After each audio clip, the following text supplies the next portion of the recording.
नमस्कार विद्यार्थियों, आज हम डॉक्टर यतीश अग्रवाल द्वारा लिखित निबंध रक्त और हमारा शरीर के शब्दार्थ और प्रश्नोत्तर करेंगे। तो सबसे पहले हम शब्दार्थ करते हैं। पहला शब्द है सूक्ष्मदर्शी, एक प्रकार का यंत्र जिससे छोटी वस्तु बड़ी करके दिखाई देती है।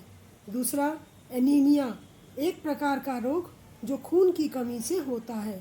तीसरा जिज्ञासा, जानने की इच्छा। प्लाज्मा, शरीर में रक्त का तरल भाग।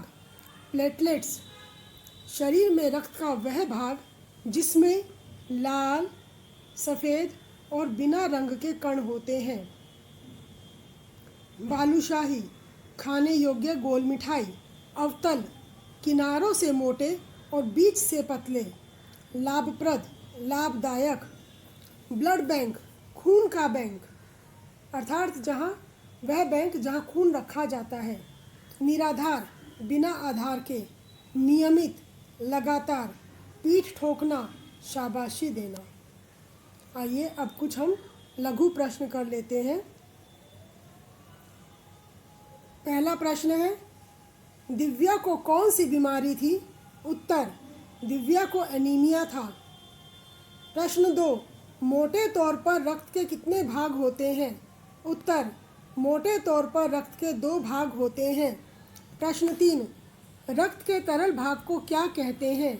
उत्तर, रक्त के तरल भाग को प्लाज्मा कहते हैं। प्रश्न 4, एनीमिया क्या होता है? उत्तर, रक्त में लाल कणों की कमी को एनीमिया कहते हैं। प्रश्न 5, सांस लेने में शुद्ध वायु से जो ऑक्सीजन प्राप्त होती है उसे शरीर के हर हिस्से में कौन पहुंचाता है? उत्तर, सांस लेने पर शुद्ध वायु से ऑक्सीजन प्राप्त होती है, उसे शरीर के हर हिस्से में लाल रक्त के कण पहुंचाते हैं। प्रश्न 6, अनिल और दिव्या कौन थे और वे कहाँ गए थे? उत्तर, अनिल और दिव्या भाई बहन थे और वे अस्पताल गए थे। प्रश्न 7, डॉक्टर दीदी किसके द्वारा स्लाइड की जांच कर रही थी? उत्तर, डॉक्टर दीदी सूक्ष्मदर्शी द्वारा स्लाइड की जांच कर रही थी। प्रश्न 8, डॉक्टर ने इलाज करने के पहले दिव्या को क्या जांच कराने को कहा? डॉक्टर ने इलाज करने से पहले दिव्या को रक्त जांच कराने के लिए कहा। प्रश्न 9, बिंबाणु यानी कि प्लेटलेट्स कण की कमी किस बीमारी में पाई जाती है? बिंबाणु की कमी डेंगू की बीमारी में पाई जाती है। रक्त में हीमोग्लोबिन के लिए किस खनिज की आवश्यकता पड़ती है? उत्तर, रक्त में हीमोग्लोबिन के लिए लोहे की आवश्यकता पड़ती है, लौह तत्व की आवश्यकता पड़ती है। आइए अब हम कुछ पाठ्य पुस्तक पर आधारित प्रश्नोत्तर कर लेते हैं। प्रश्न 1, रक्त के बहाव को रोकने के लिए क्या करना चाहिए? उत्तर, रक्त के बहाव को रोकने के लिए चोट के स्थान पर कसकर एक साफ कपड़ा बांध देना चाहिए। दबाव पड़ने से रक्त का बहना कम हो जाता है, जो उस व्यक्ति के लिए काफ़ी लाभप्रद सिद्ध होता है। फिर घायल व्यक्ति को जल्द से डॉक्टर के पास ले जाना चाहिए। प्रश्न 2, खून को भानुमति का पिटारा क्यों कहा जाता है? उत्तर, भानुमति का पिटारा यह एक लोकोक्ति है जिसका अर्थ है एक पिटारे में भांति भांति की वस्तुएं, अर्थात तरह तरह की वस्तुएं। खून को भानुमति का पिटारा कहा गया है क्योंकि यदि सूक्ष्मदर्शी से खून की एक बूंद को जांचा जाए तो उसमें लाखों की संख्या में लाल रक्त कण मौजूद होते हैं जिनकी हम कल्पना भी नहीं कर सकते। इसके अलावा उसमें सफ़ेद कण और प्लेटलेट्स कण यानी कि बिंबाणु भी पाए जाते हैं।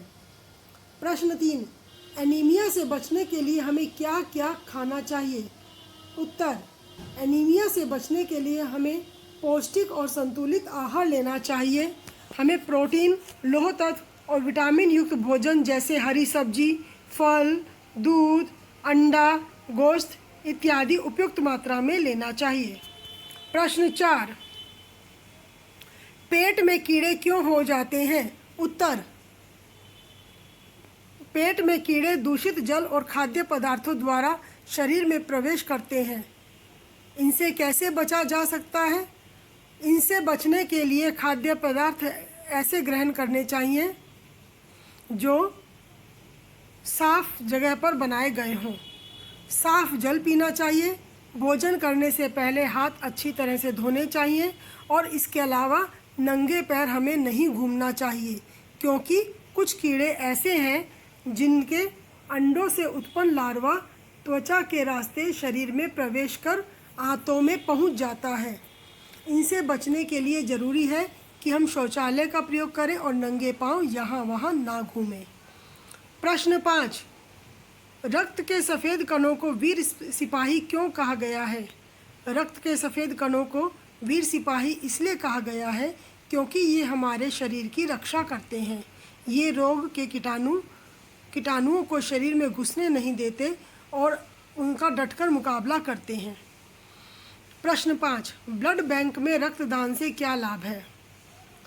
उत्तर, ब्लड बैंक में रक्तदान का यह लाभ है कि जो भी रक्त दिया जाता है उसे सुरक्षित रख लिया जाता है। किसी भी व्यक्ति को रक्त की आवश्यकता पड़े तो उसके लिए किसी भी रक्त समूह का रक्त वहाँ पर मिल जाता है और वहाँ से लिया जा सकता है। इस प्रकार आपातकालीन स्थिति में ज़रूरतमंद व्यक्ति को जान बचाने के लिए ब्लड बैंक का बहुत काम आता है। प्रश्न 7, दिव्या अपने भाई अनिल के साथ अस्पताल क्यों गई थी? उत्तर, दिव्या अपने भाई अनिल के साथ अस्पताल इसलिए गई थी क्योंकि इधर कुछ दिनों से उसे हर समय थकान महसूस होती थी। उसका मन किसी काम में न लगता था और उसे भूख भी पहले से कम हो गई थी। प्रश्न 8, शरीर के किसी अंग में अचानक रक्त संचार रुक जाने से क्या क्या परिस्थितियां उत्पन्न हो सकती हैं? उत्तर, शरीर के किसी अंग में अचानक रक्त संचार बंद हो जाने से मनुष्य का वह अंग सही रूप से काम करना बंद कर देता है।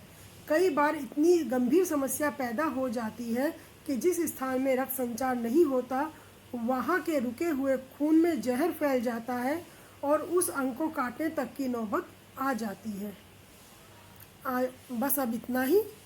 धन्यवाद। इन प्रश्नों के आधार पर आप अपने समस्त प्रश्न उत्तर कर सकते हैं।